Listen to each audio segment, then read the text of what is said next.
Notre système agroalimentaire coûte très cher et ne nourrit pas convenablement la population. Pourquoi peut-on dire qu'il coûte très cher ?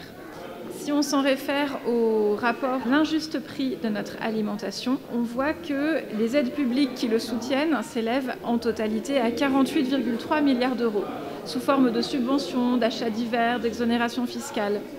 Ajoutons à cela le coût des maladies liées à l'alimentation, obésité, diabète et pathologies diverses qui y sont liées, pour 12,3 milliards d'euros. Il y a également un coût environnemental à notre alimentation et un coût social de la souffrance des agriculteurs, avec un taux de suicide élevé, des maladies professionnelles et la souffrance de tous les travailleurs de la filière alimentaire. Donc, notre système alimentaire nous coûte très cher.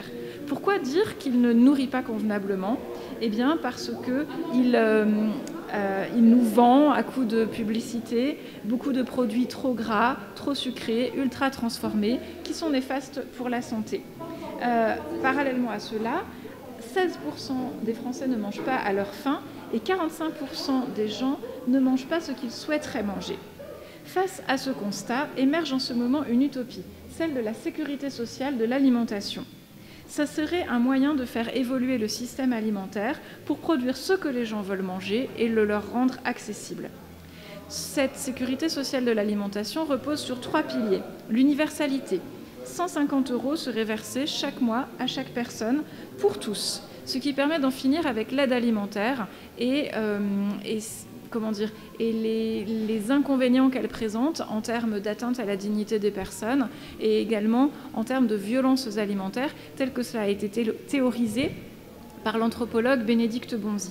Donc, universalité, tout le monde a droit à la sécurité sociale de l'alimentation. Cotisation, qui paraît la manière la plus juste de participer, et conventionnement démocratique des produits.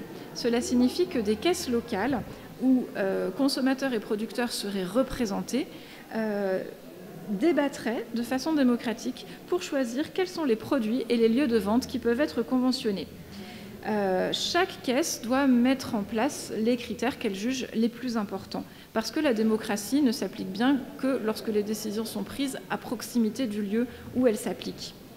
De nombreuses expériences sont en train de voir le jour, à Saint-Étienne, à Montpellier, à Clermont-Ferrand, et même à Brioude, en Haute-Loire. Et c'est pour ça que je vous en parle ce soir, puisque l'initiative de Brioude va bientôt entrer en fonctionnement après plus d'1 an de préparation autour d'un noyau dur d'une dizaine de personnes qui se réunissent depuis janvier 2024 pour mettre en place cette caisse commune d'alimentation. Mais autour de Brioude et plus largement dans le département existe un collectif qui s'appelle SSA 43 et qui rassemble à peu près les associations suivantes, j'espère ne pas en oublier: la Grange du Futur, Terre de Liens, les Colibris, le Parti communiste français, les Résiliacteurs 43, la Confédération paysanne et plus particulièrement sur le Brivadois, Soleil Devant, DASA, La Tablée. Le tout est animé par l'ADR 43, Association pour le développement de l'emploi agricole et rural. Ce collectif a donc pour objectif de faire connaître l'idée utopique de la sécurité sociale de l'alimentation et de la promouvoir.